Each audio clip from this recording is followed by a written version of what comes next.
It's a way of the Mr. Quickie, oh yeah. Arguments for the existence of God are really nothing more than arguments for magic. Not the kind of magic you see at a Penn and Teller or David Copperfield show.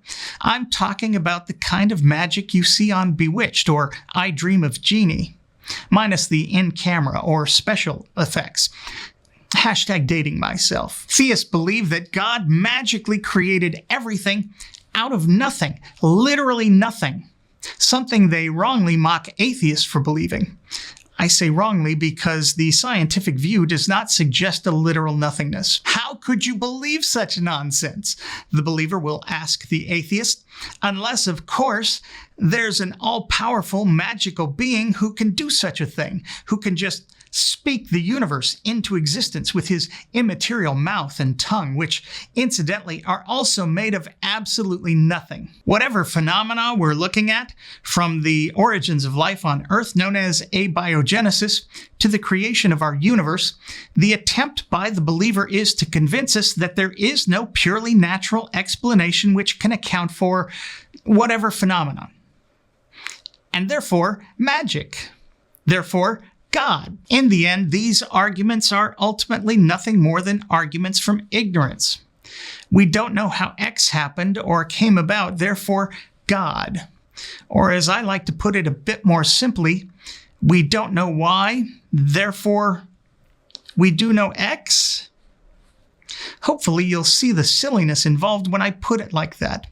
A lack of knowledge cannot possibly indicate the opposite. Our ignorance is the birthplace of religion, the fertile ground out of which superstition and lore grow and thrive.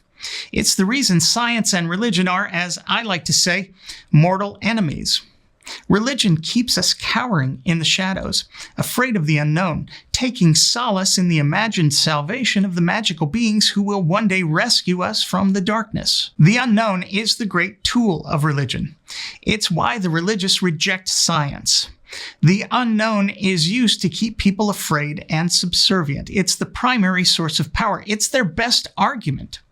Once we know how things work, that natural processes rule the day rather than gods and demons pulling the strings, there is no need to fear popes and priests, rabbis and imams. Science simply can't cower.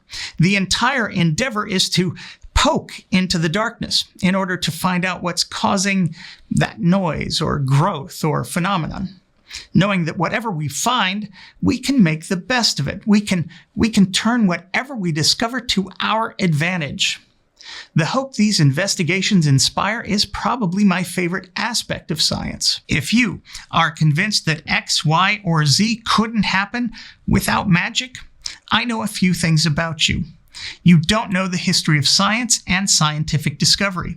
You don't know how completely counterintuitive the natural world can be.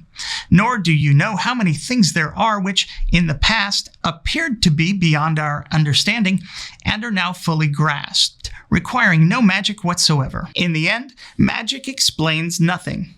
It gives us no new information and no course of action. Worse yet, it belongs to a realm where nothing whatsoever needs to make sense, adding to our ignorance rather than subtracting from it, inspiring the kind of fear and superstition religion is best known for, and that's about as natural as it gets. Once again, I'm me. Thanks for watching.